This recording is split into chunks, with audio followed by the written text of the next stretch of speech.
प्रिय विद्यार्थियों, आज हमारा चर्चा का विषय रहेगा महासागरीय तापमान क्या है। महासागरीय तापमान के वितरण को प्रभावित करने वाले कारक कौन कौन से हैं तथा महासागरीय तापमान का क्षैतिज वितरण, महासागरीय तापमान का लंबवत वितरण, इन सब के बारे में आज चर्चा रहेगी। सबसे पहले महासागरीय तापमान क्या है, इसकी क्या महत्ता है, क्यों इसको हम पढ़ते हैं, इसके बारे में बात करेंगे। उसके बाद प्रभावित करने वाले कारकों के बारे में और अंत में इसके वितरण के बारे में हम चर्चा करेंगे। महासागरीय तापमान का मुख्य स्रोत सूर्य है। महासागरों में जो भी उष्मा पाई जाती है वो सूर्य के कारण पाई जाती है।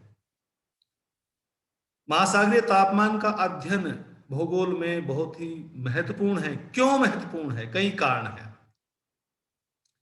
जो आपका महासागरीय तापमान है वो महासागरों में पाए जाने वाले प्लांट्स को और एनिमल्स को प्रभावित करता है। महासागरों में जो वनस्पति पाई जाती है, जो जीव जंतु पाए जाते हैं, उनको प्रभावित करता है। दूसरे, महासागर उष्मा का बहुत बड़ा भंडार है और उष्मा का बहुत बड़ा भंडार होने के कारण ये पृथ्वी के उष्मा बजट को प्रभावित करते हैं। क्यों?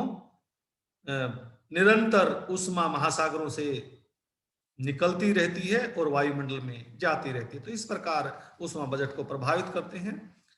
तीसरे, महासागरीय तापमान के कारण ही तटीय क्षेत्रों की जलवायु प्रभावित होती है और महासागरीय तापमान के अंतर के कारण धाराएं भी जन्म लेती हैं। धाराओं के जन्म लेने में भी महासागरीय तापमान की महत्वपूर्ण भूमिका है।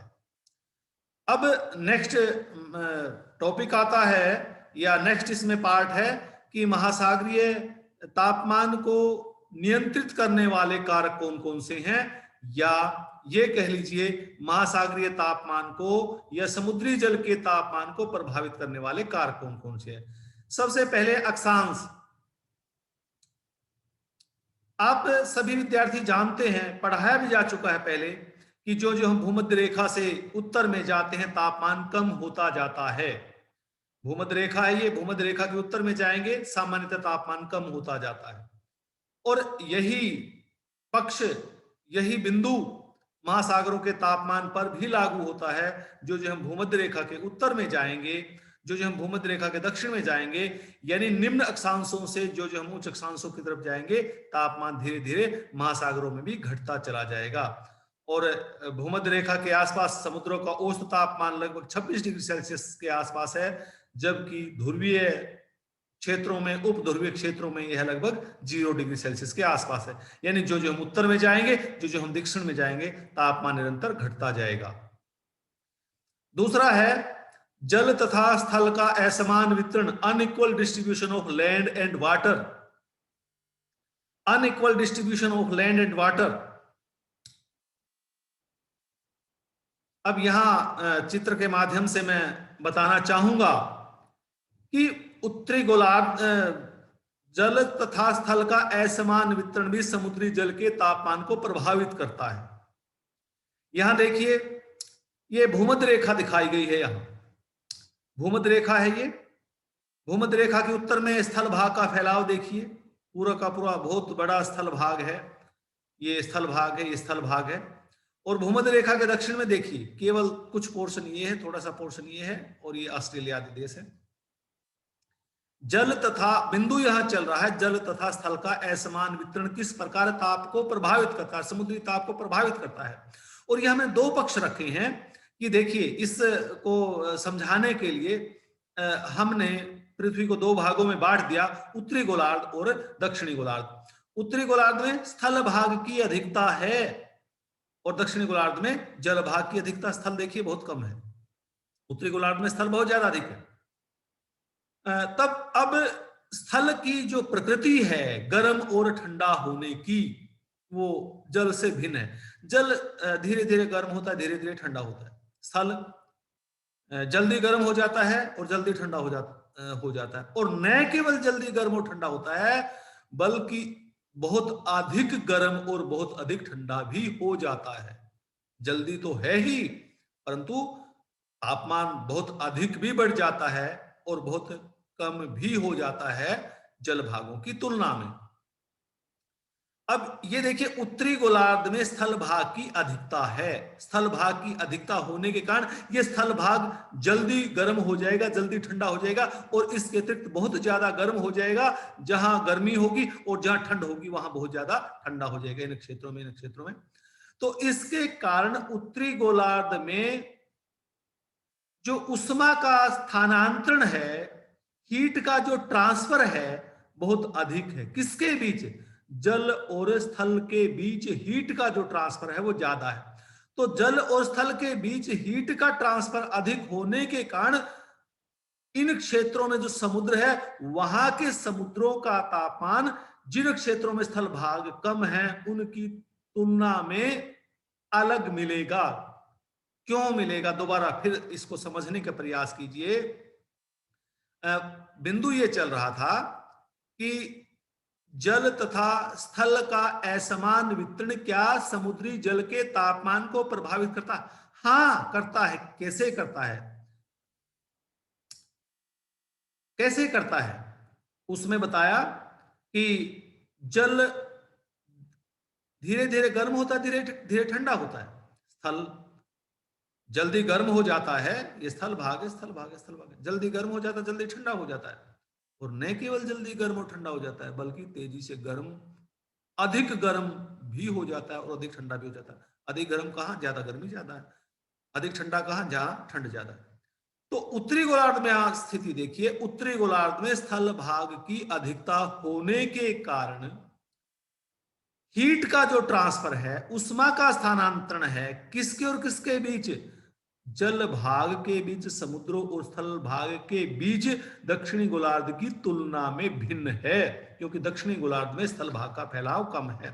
तो इसीलिए उत्तरी जो हेमिस्फीयर है, जो उत्तरी भाग है गोलार्ध का, उसमें उत्तरी भाग है जो पृथ्वी का, ये कह लीजिए उत्तरी गोलार्ध है, उसके समुद्रों का तापमान और दक्षिणी गोलार्ध के समुद्रों का तापमान भिन्न है। तीसरे, ये पढ़ भी सकते हैं आप, मैं रोक रहा हूं क्योंकि मैंने ये सीधे मानचित्र देखकर सीधे मैंने पक्ष स्पष्ट कर दिए थे। तो ये इसमें सारे की सारी जो मैंने लिखा है वो क्लियर इसमें दिखाए गए हैं, लिखे गए हैं। इनको आप पढ़ सकते हैं, रोको स्क्रीन रोक कर। नेक्स्ट है परिवेलिंग विंड, प्रचलित पवने। प्रचलित पवने भी महासागरीय जल के तापमान को प्रभावित करती हैं। कैसे करती हैं? इस डायग्राम से ही समझिए। सभी विद्यार्थी जानते हैं कि समुद्र में जल का जो ऊपरी सतह है या ऊपरी जल का तापमान अधिक होता है, और नीचे की जो परतें हैं जल की, या जब हम जल में समुद्र में गहराई में जाते हैं, तापमान कम होता जाता है। बिंदु चल रहा है प्रचलित पवनें कैसे प्रभावित करती हैं। इस बिंदु को स्पष्ट करने के लिए मैंने ये बताया कि जल का सतह का तापमान अधिक होता है और सतह से जो जो हम नीचे जाते हैं तापमान कम होता जाता है। अब प्रचलित पवनें कैसे प्रभावित करेंगी? जब प्रचलित पवनें समुद्र के ऊपर से बहती हैं, वो अपने साथ बहुत अधिक मात्रा में जल बहाकर ले जाती है अपने घर्षण के कारण। और जिस क्षेत्र से जल बहाकर ले जाती हैं प्रचलित पवनें, ये क्षेत्र देखिए, जिस क्षेत्र से जल बहाकर ले जाती हैं, वहां से ऊपरी सतह का गर्म जल यहां से दूसरे क्षेत्रों में जहां वो पहुंचती है वहां चला जाता है। यहां क्या घटनाक्रम होगा? जो नीचे का ठंडा जल है वो ऊपर उभर आएगा। क्यों? जल अपना तल समतल रखना चाहता है। तो जिन क्षेत्रों से गर्म जल, ऊपर का गर्म जल बहाकर गया, वहां तापमान, उन क्षेत्रों में तापमान कम होगा, और जहां पर यह जल जाकर जमा हुआ गर्म जल, वहां पर तापमान बढ़ जाएगा। इस क्षेत्र में देखिए व्यापारिक पवनें चलती हैं। अटलांटिक महासागर है ये। अटलांटिक महासागर में व्यापारिक पवनों के क्षेत्र में जो पूर्वी क्षेत्र है समुद्र के, पूर्वी छोर है समुद्र के, वहां तापमान कम होगा, पश्चिमी छोरों पर समुद्रों के तापमान अधिक होगा। क्यों? पूर्वी छोरों से घर्षण के कारण व्यापारिक पवनें अपने साथ ऊपर का गर्म जल बहाकर ले गई। कहां? पश्चिमी छोर पर। इसलिए पश्चिमी छोर पर निरंतर गर्म जल के जमा होने के कारण पश्चिमी छोर पर समुद्रों का तापमान अधिक होगा, पूर्वी छोर पर तापमान कम होगा। दूसरे, यदि हम पछुआ पवनों के क्षेत्र में बात करें तो पछुआ पवनों के क्षेत्र में स्थिति उल्टी है। पछुआ पवनों के क्षेत्र में जो पश्चिमी छोर है समुद्रों के, वहां तापमान कम होगा और पूर्वी छोरों पर अधिक होगा। क्यों कम होगा? इसके पीछे कारण यह है, यहां से निरंतर जल बहाया जा रहा है पूर्वी क्षेत्रों की ओर। तो यह था, प्रचलित पवनें भी समुद्री जल के तापमान को प्रभावित करती हैं। ये मैं टेक्स्ट पढ़ने के लिए थोड़ा सा मैं रोक देता हूं इसको, स्क्रीन को, क्योंकि मैंने सीधा डायग्राम के माध्यम से आपको क्लियर कर दिया। ये लिखा है प्रचलित पवनें। Generally temperature of upper layer of ocean remains more than lower layer. Prevailing winds while blowing over surface of ocean carry surface warm water from one flank of ocean to other flank.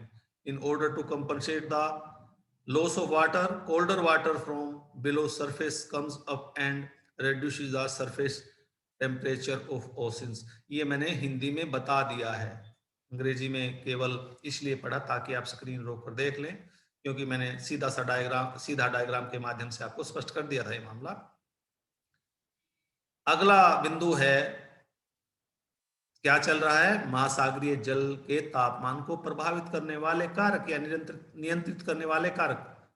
आगे है ocean currents. महासागरीय धाराएं भी समुद्री जल के तापमान को प्रभावित करती हैं। जहां गर्म धाराएं जाएंगी उस समुद्र का तापमान बढ़ जाएगा, और जहां ठंडी धाराएं जाएंगी समुद्र के किसी क्षेत्र में, वहां का तापमान कम हो जाएगा। इसमें कई एग्जाम्पल के माध्यम से, कई उदाहरणों के माध्यम से स्पष्ट किया है। उदाहरणों के लिए मैं स्क्रीन बाद में रोक दूंगा पढ़ने के लिए, यहां मैं डायग्राम के माध्यम से स्पष्ट कर दूं।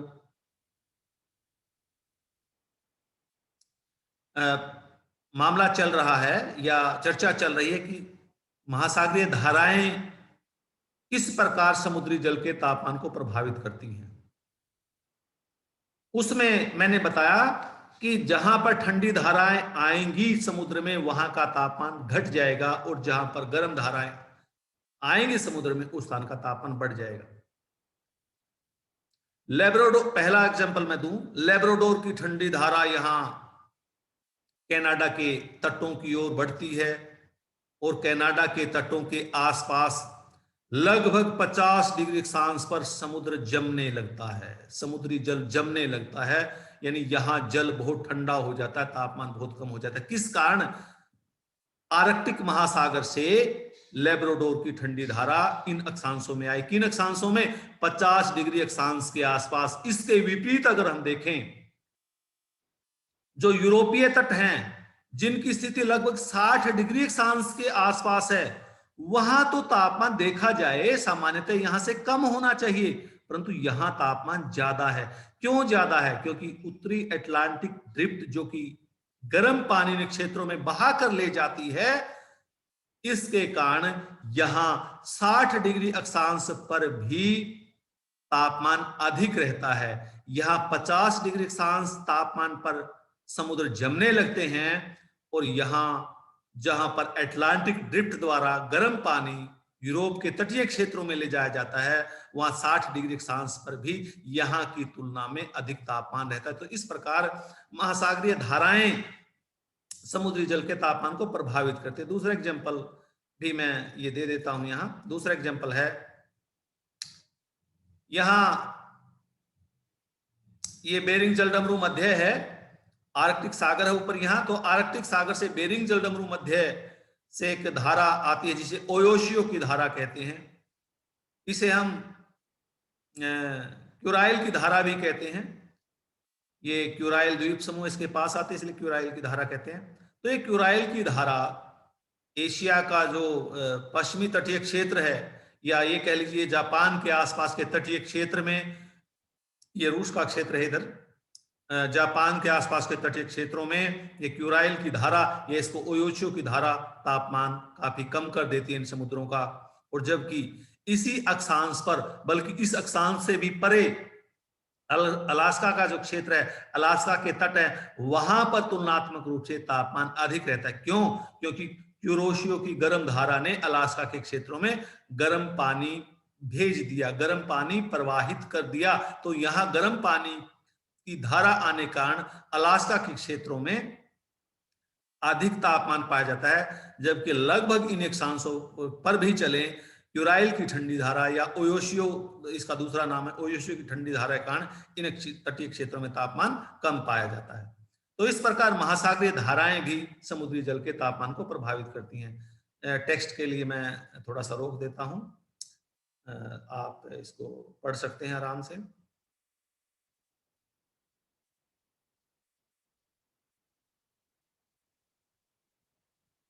एग्जाम्पल 2, एग्जाम्पल 3 भी लिखा होगा कहीं ना कहीं।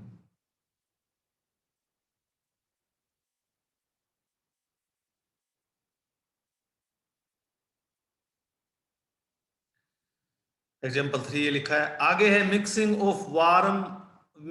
ऑफ वाटर इन ओशंस, महासागरों में पानी का मिश्रण।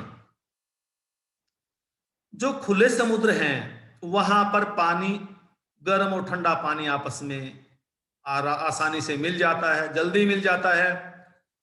जबकि बंद समुद्रों में या अर्धबंद समुद्रों में पानी खुले समुद्र के साथ मिक्स नहीं हो पाता।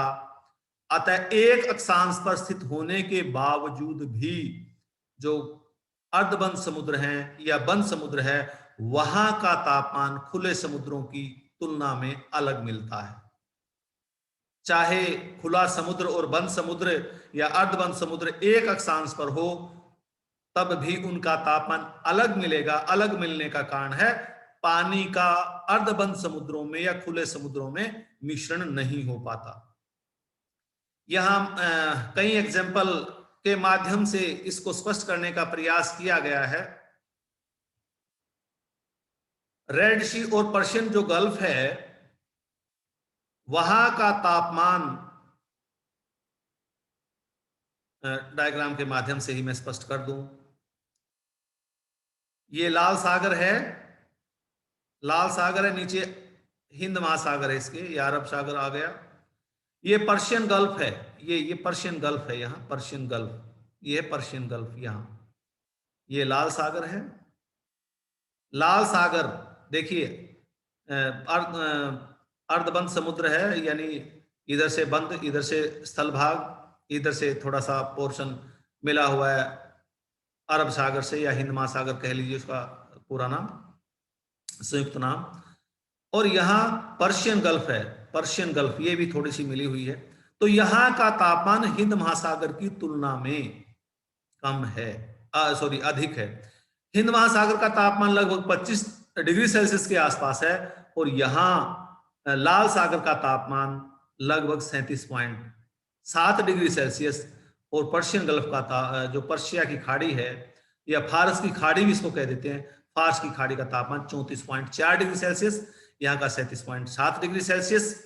और यहाँ लगभग 25 डिग्री, 25.1 हो सकता है, देखता हूं मैं इसमें क्या लिखा है। यहाँ का लगभग 25 डिग्री सेल्सियस है, 37.7 रेड सी का, पर्शियन गल्फ का 34.4, और 25 डिग्री इसका हिंद महासागर का। ये थोड़ा सा स्पष्ट दूसरे मैप में मैं करता हूं आपको, यहाँ मैप क्लियर नहीं है।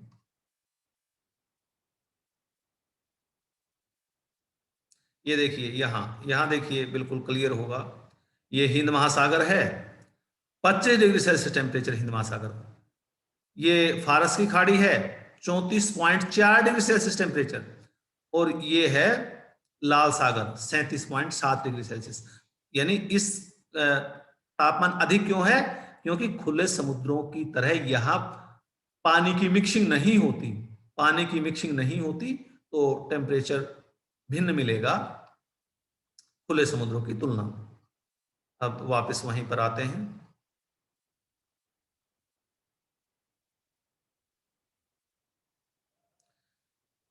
दूसरा,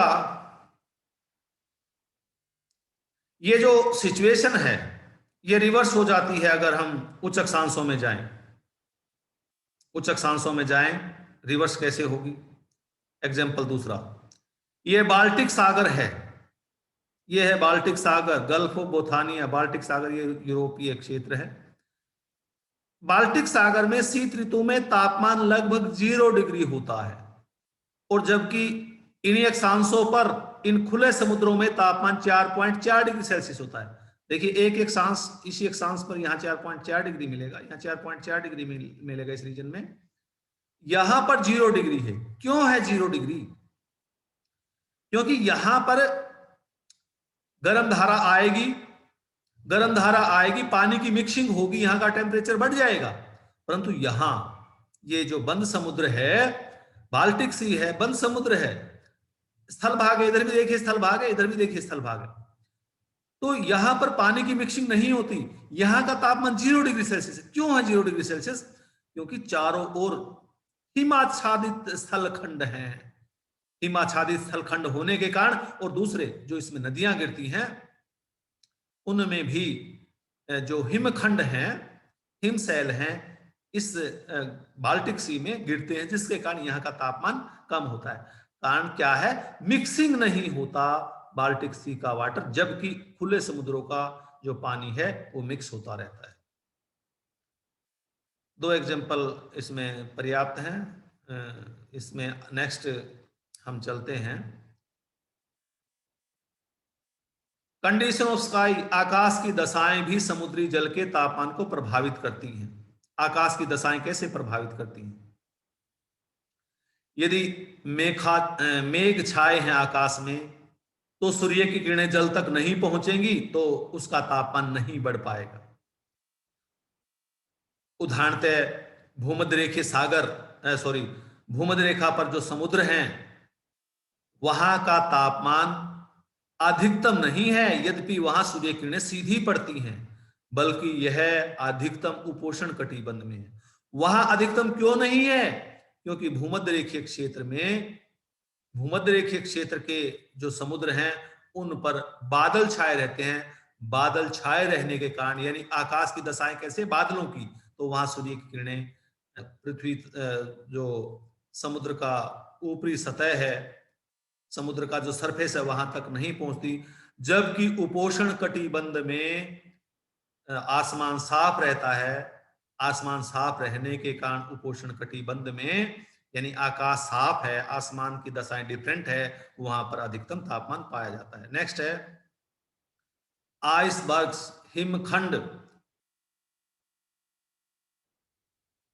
जिन क्षेत्रों में बड़े बड़े हिमखंड या हिमशिलाएं समुद्रों में गिरती हैं, यानी जिन समुद्रों में आइसबर्ग्स मिलते हैं या हम हिमखंड मिलते हैं नदियों के माध्यम से, वहां का तापमान कम पाया जाता है। उदाहरणतः जो ग्रीनलैंड के आसपास का क्षेत्र है, एंटार्क्टिका के आसपास का क्षेत्र है, एंटार्क्टिका और ग्रीनलैंड के जो क्षेत्र हैं, जो पोलर रीजन हैं, वहां पर जो ग्लेशियर्स हैं, ग्लेशियर्स बड़े बड़े हिमखंडों को साथ लगते समुद्रों में डालते रहते हैं, और इस कारण उन समुद्रों का तापमान हिमखंड मिलने के कारण, आइसबर्ग्स मिलने के कारण कम पाया जाता है।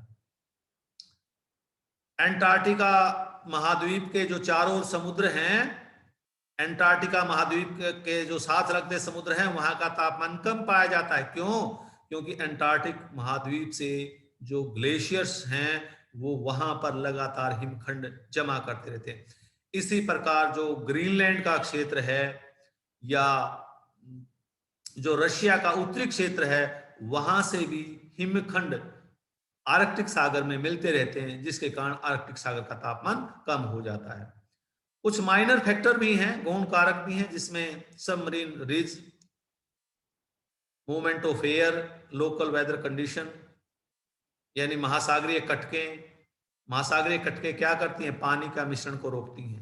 मूवमेंट ऑफ एयर, गर्म हवा समुद्र के ऊपर चलेगी, तापमान समुद्र का समुद्री सतह का कुछ अलग हो जाएगा, ठंडी हवा चलेगी कुछ अलग हो जाएगा।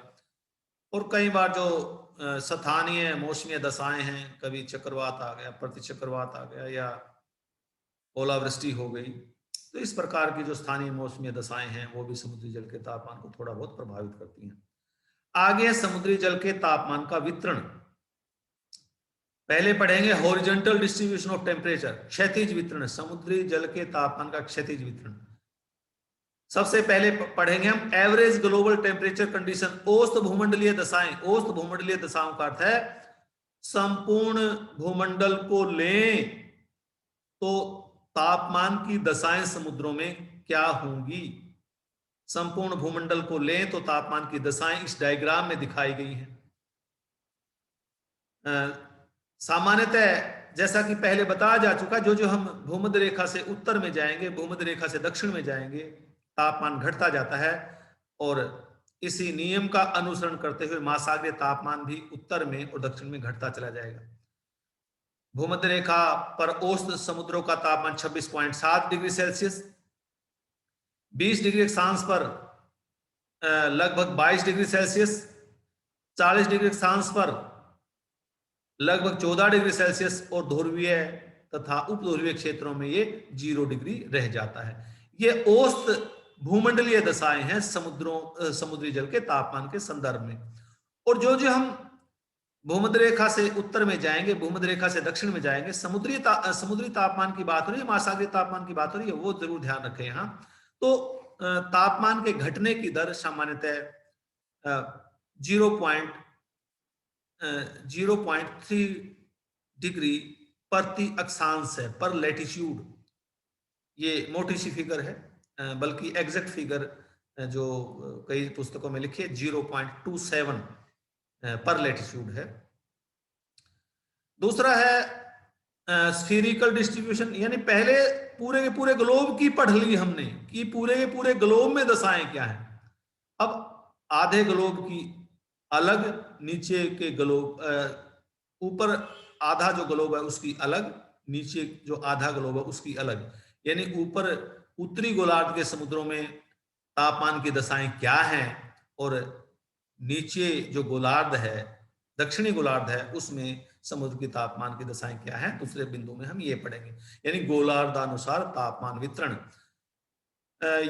अगर हम उत्तरी गोलार्ध के समुद्रों के तापमान का औसत निकालें और दक्षिणी गोलार्ध के समुद्रों के तापमान का औसत निकालें, उसमें भी अंतर पाया जाता है। उत्तरी गोलार्ध के समुद्रों का औसत तापमान जब लगभग 19.4 डिग्री सेल्सियस है, जबकि दक्षिणी गोलार्ध के समुद्रों का औसत तापमान 17.2 डिग्री सेल्सियस है। अगर हम उत्तरी गोलार्ध और दक्षिणी गोलार्ध के समुद्रों का औसत तापमान ले, वो लगभग 17.7 डिग्री सेल्सियस बनता है। उत्तरी गोलार्ध और दक्षिणी गोलार्ध में समुद्रों में तापमान में अंतर होने का कारण यह है कि उत्तरी गोलार्ध में स्थल भाग अधिक हैं, दक्षिणी गोलार्ध में स्थल भाग कम है, और उत्तरी गोलार्ध में स्थल भाग अधिक होने के कारण उष्मा का स्थानांतरण समुद्रों और स्थल भाग के बीच होता रहता है। ये पहले प्रभावित करने वाले कारकों की जब चर्चा की, उसमें भी हम चर्चा कर चुके हैं। तीसरा है बिंदु, क्षैतिज वितरण चल रहा है सारा का सारा, यानी पहले संपूर्ण ग्लोब में स्थिति क्या है, फिर आधे आधे ग्लोब में स्थिति क्या है। अब समुद्र ले लिए, 3 मुख्य आपके महासागर हैं, उनको ले लिया। तीनों महासागरों के तापमान में भी अंतर पाया जाता है। अटलांटिक महासागर का औसत वार्षिक तापमान है, औसत वार्षिक तापमान 16.91 डिग्री सेल्सियस। हिंद महासागर का औसत वार्षिक तापमान 17.03 डिग्री सेल्सियस, और सबसे अधिक है प्रशांत महासागर, पैसिफिक ओशन का औसत तापमान 19.1 डिग्री सेल्सियस है। यह औसत तापमान हो गया समुद्रों का। परंतु इसका अर्थ यह नहीं है कि हर जगह 16.9 डिग्री सेल्सियस रहेगा। अटलांटिक महासागर में कहीं भी माप लीजिए, 9 अक्षांश, विभिन्न अक्षांशों पर भिन्न भिन्न तापमान है। कुछ यहाँ अक्षांश रेखाएं, चयनित अक्षांश रेखाएं ली गई हैं, कुछ सिलेक्टेड लैटिट्यूड ली गई हैं। यदि हम उत्तरी हेमिस्फीयर की बात करें, उत्तरी गोलार्ध की बात करें, नॉर्दर्न हेमिस्फीयर की बात करें, उत्तरी गोलार्ध की बात करें, तो उत्तरी गोलार्ध में 0 से 10 डिग्री अक्षांशों के बीच जो प्रशांत महासागर, पैसिफिक ओशन का टेम्परेचर 27.2 डिग्री सेल्सियस है। और 60 से 70 डिग्री अक्षांशों के बीच इसका विस्तार नगण्य है, तो यहाँ पर डैश लगा गई है। अटलांटिक महासागर में 26.7 डिग्री सेल्सियस 0 से 10 डिग्री लैटिट्यूड के बीच, जबकि यह 60 से 70 अक्षांशों के बीच 5.6 डिग्री सेल्सियस है। हिंद महासागर का तापमान 27.8 डिग्री सेल्सियस है। इसी प्रकार अगर हम नीचे दक्षिणी गोलार्ध की बात करें तो दक्षिणी गोलार्ध में देखिए, यहां टेबल में बिल्कुल स्पष्ट लिखा गया है, प्रशांत महासागर 26.0 -1.3, ये 0 से 10 डिग्री लैटिट्यूड, ये 60 से 70 डिग्री लैटिट्यूड, लैटिट्यूड मीन्स अक्षांश। अटलांटिक महासागर 25.2 और यहाँ -1.3, हिंद महासागर 27.1 -1.5। ये दक्षिणी गोलार्ध की स्थिति है। दक्षिणी गोलार्ध की स्थिति में देखिए, अब उत्तरी गोलार्ध की स्थिति में देखिए, पैसिफिक में 27.2, यहाँ 26.0, 26.7, 25.2, 27.8, 27.1, यानी उत्तरी गोलार्ध के समुद्रों का तापमान देखिए यहाँ अधिक है, दक्षिणी गोलार्ध के समुद्रों का तापमान कम है। तो ये स्थिति यहाँ भी देखिए, 60 से 70 डिग्री अक्षांशों के बीच 5.6 है, यहाँ 60 से 70 डिग्री अक्षांशों के बीच अटलांटिक महासागर में -1.3 है। तो ये महासागर अनुसार वितरण था। आगे है दैनिक ताप परिसर और वार्षिक ताप परिसर। ताप परिसर क्या होता है? हाईएस्ट और लोवेस्ट के बीच का डिफरेंस है, ताप परिसर होता है। ये पहले समझाया जा चुका है। समुद्रों में या महासागरों में दैनिक और वार्षिक ताप परिसर नगण्य है। दैनिक ताप परिसर सामान्यतः 1.1 डिग्री सेल्सियस और वार्षिक ताप परिसर 1.2 डिग्री सेल्सियस है। दिन में अधिकतम तापमान 2 बजे और न्यूनतम तापमान 5 बजे होता है, यानी दोपहर के और सुबह के तापमान में 1 डिग्री का अंतर है। अगर वार्षिक तापांतर की हम बात करें तो सर्वाधिक तापमान अगस्त के महीने का होता है, सर्वाधिक औसत तापमान अगस्त के महीने का होता है, और सर्वाधिक और न्यूनतम तापमान फरवरी के महीने का होता है। सर्वाधिक औसत अगस्त में और न्यूनतम फरवरी में। वार्षिक ताप परिसर जो बंद समुद्र हैं और खुले समुद्र हैं उनमें भी अंतर पाया जाता है। जो बंद समुद्र या अर्धबंद समुद्र हैं वहां पर वार्षिक ताप परिसर अधिक पाया जाता है। बाल्टिक सी में वार्षिक ताप परिसर 4.4 डिग्री सेल्सियस पाया जाता है। एग्जाम्पल है यहाँ। आगे है वर्टिकल डिस्ट्रीब्यूशन ऑफ टेम्परेचर, ताप का लंबवत वितरण। ताप के लंबवत वितरण का अर्थ है कि जो जो हम समुद्र में गहरे जाते हैं तापमान की दशाएं क्या हैं। Highest temperature is found at surface of ocean, it decreases with depth. सबसे अधिक तापमान समुद्र के सतह पर मिलेगा और जो जो हम गहरे जाएंगे वो कम होता जाएगा। कारण क्या है? जो सोलर रेडिएशन है या सौर विकिरण है, 20 मीटर की गहराई तक तो आराम से प्रवेश कर जाता है समुद्र में, तो ऊपर का जो भाग है समुद्र का वो अधिक गर्म हो जाता है, और कुछ किरणें 200 मीटर की गहराई पर भी प्रवेश कर जाती हैं। 200 मीटर से गहराई पर से अधिक गहराई पर सौर विकिरण प्रवेश नहीं करता। तो जो जो हम गहराई में जाएंगे स्वाभाविक है कि तापमान कम होता जाएगा, क्योंकि सौर विकिरण ज्यादा गहरे नहीं पहुंच सकता। कुछ few facts related to decrease in ocean temperature. जो जो हम गहरे जाते हैं तापमान घटता जाता है, ये भी मैंने बताया। इसके संदर्भ में कुछ और भी तथ्य हैं। पहला, how temperature decreases with increasing depth but the rate of decrease in temperature is not uniform. यानी यद्यपि जो जो हम गहरे जाते हैं तापमान घटता जाता है, परंतु तापमान घटने की दर एक जैसी नहीं है। ये नहीं है कि 100 मीटर गहरे जाएंगे 1 डिग्री सेल्सियस कम हो जाएगा, 200 मीटर गहरे जाएंगे 2 डिग्री सेल्सियस कम हो जाएगा, यानी ये तापमान के घटने की दर एक जैसी नहीं है। दूसरे, 2000 मीटर गहरे जाने के बाद ताप में परिवर्तन नगण्य है। यानी 2000 मीटर गहरे जाने के बाद नामात्र का घटता है, अन्यथा उसके बाद तापमान नहीं घटता। एक विद्वान हुए हैं मर्रे, उसने एक चैलेंजर एक्सपेडिशन किया था। चैलेंजर एक्सपेडिशन के दौरान उसने कुछ आंकड़े नोट किए, तापमान के ये आंकड़े यहाँ लिखे जा रहे हैं। डेप्थ इन फैदम, यानी उसने नोट किया कि 100 फैदम की गहराई पर 60.7 डिग्री फ़ारेनहाइट टेम्परेचर है। 1 फैदम 6 फीट के बराबर होता है। 200 फैदम की गहराई पर 50.1, 300 पर 45.1, 1000 पर 36.5 डिग्री फ़ारेनहाइट में है ये टेम्परेचर। 1500 पर 35.5, 2200 पर 35.2। कहा था ना अभी कि जो जो हम गहरे जाएंगे ताप घटने की दर एक समान नहीं है। यहाँ देखिए 700 फैदम की गहराई का अंतर है, 500, 1500, 700, 2200। टेम्परेचर में अंतर कितना आया? 0.3 का। यहाँ केवल 100 फैदम का अंतर है, टेम्परेचर में कितना अंतर है? लगभग 10 डिग्री फ़ारेनहाइट का। तो जो जो हम गहरे जाते हैं तापमान तो घटता जाता है, तो घटने की दर एक जैसी नहीं है। तीसरे, हम वार्षिक ताप प्रेशर और दैनिक ताप प्रेशर की यदि हम गहराई के अंदर बात करें, समुद्र की गहराइयों में बात करें, तो 5 फैदम की गहराई के बाद दैनिक ताप प्रेशर बंद हो जाता है। 5 फैदम की गहराई के बाद, और 100 फैदम की गहराई के बाद वार्षिक ताप प्रेशर समुद्र में बंद हो जाता है। यानी दैनिक और वार्षिक ताप प्रेशर अधिक गहराई पर समुद्रों में नहीं मिलता। यानी जो अगस्त में तापमान होगा वही फरवरी में तापमान होगा। यदि हम वार्षिक ताप प्रेशर की बात करें, अगर हम 200 फैदम गहरे जाएं, 300, 500, 700 एंड सो, इसी प्रकार मान लीजिए हम 6, 7, 8, 10 फैदम गहरे मिले, चाहे हम दोपहर को देखें, शाम को देखें, सुबह देखें, तापमान एक जैसा रहेगा। चौथे,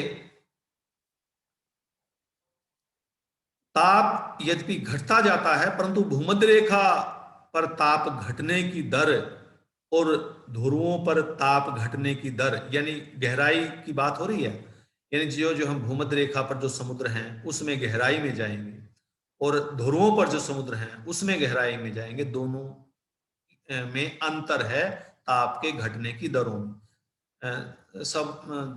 जैसा कि बताया भी था कि इक्वेटर पर टेम्परेचर 26 डिग्री सेल्सियस है, ध्रुवों पर लगभग 0 डिग्री सेल्सियस है। परंतु अगर हम 2000 मीटर गहराई पर जाएं, चाहे भूमध्य रेखीय समुद्र 2000 मीटर की गहराई पर जाएं, चाहे ध्रुवीय समुद्रों में 2000 मीटर की गहराई पर जाएं, तो तापमान लगभग एक जैसा मिलेगा। और जबकि सतह पर, ध्रुवों पर और इक्वेटर पर तापमान में अंतर है।